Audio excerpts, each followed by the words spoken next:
mga kabady? Nakapagkilaw tayo ulit ng yung tinatawag nilang bao, yung mahabang isda. Yung mahaba na may parang may nguso. Yan, no? Sarap oh.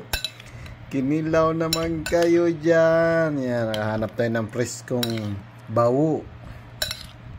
Ang tawag dun sa isda sa amin ay bao. Ayan, so, wow. Kinilaw is real.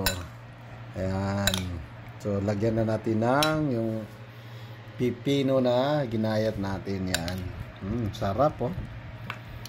May sili-sili pa oh. Sarap. Kilaw kayo dyan.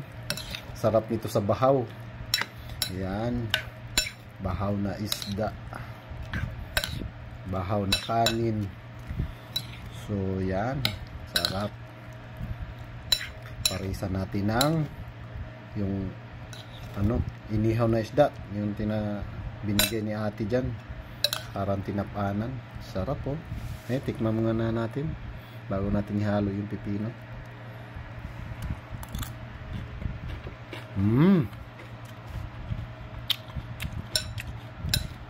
Sarap.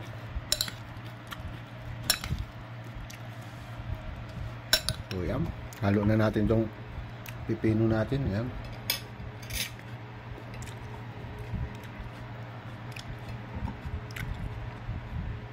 Yan. At imikos-mikos natin ulit. Yan. Yan. Mikos-mikos. Sa mga mahilig sa kinilaw dyan. Yan. So, ayan. Tapos na yung kinilaw natin. Ayan.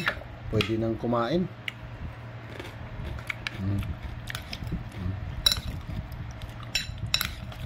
Sarap na siya. Bye-bye.